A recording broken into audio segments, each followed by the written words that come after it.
Russia's security services said today they'd close the criminal case against those responsible for a stunning but short-lived revolt over the weekend. The leader of the mutiny, Yevgeny Prigozhin, arrived in Belarus. And in eastern Ukraine, Kyiv's offensive continues. But a devastating Russian missile strike hit a shopping center and a restaurant, killing at least 3 people. Lisa Desjardins has the details. At the Kremlin today, a grand ceremony as Russian President Vladimir Putin sought to recast the weekend's failed revolt as a moment of pride. Among the hundreds in attendance, a strained-looking defense minister, Sergei Shoigu. His removal had been a key demand of the mutineers. Putin praised Russian government troops as heroic. You defended the constitutional order, lives, security, and freedom of our citizens, and saved our motherland from turmoil. In fact, you stopped a civil war. You acted clearly and harmoniously in a difficult situation. But just days earlier, those same government forces allowed the mercenary Wagner Group to seize the southern city of Rostov and drive within 125 miles of Moscow with little resistance. The Wagner Group shot down 6 Russian helicopters and an airplane and reportedly killed at least a dozen soldiers during the revolt. But today, Putin's government dropped the charges against the rebels. That in stark contrast to the heavy punishments last year for Russians who protested the Kremlin's Ukraine war. A charge for armed mutiny in Russia could normally mean up to 20 years behind bars.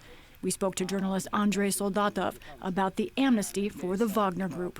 We see that the criminal charges were dropped, which means that he actually could get back to St. Petersburg, and what is more, even his companies, they could still operate, so financial activities of his companies are uninterrupted. Something else unusual. Today, Putin announced that his government paid the Wagner Group over $1 billion, a first admission of the official relationship. And to Soldatov, it's a sign that Vladimir Putin is still in a deep shock, because usually he hates to disclose these kind of details. This as Belarusian President Alexander Lukashenko confirmed today that the man behind the rebellion, Wagner chief Yevgeny Prigozhin, had arrived there. Prigozhin was last seen Saturday in southern Russia, saying goodbye to cheering crowds after Lukashenko brokered a deal for Wagner to stand down.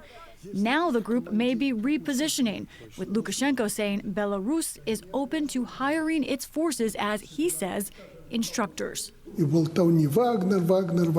There's much talk currently of Wagner, and we take a pragmatic approach. If their commanders come to us and help us, this is experience. Their assault squads are at the forefront. That prospect of Wagner forces in Belarus raised alarm in neighboring countries like Latvia and Lithuania. Today, both called for NATO reinforcements on their borders. Meanwhile, in Ukraine, more Russian missiles tore into everyday life, this time hitting a shopping area in Kramatorsk in eastern Ukraine. As Russia launches weapons, the U.S. is sending more help, today pledging an additional $500 million in military aid. For the PBS NewsHour, I'm Lisa Desjardins.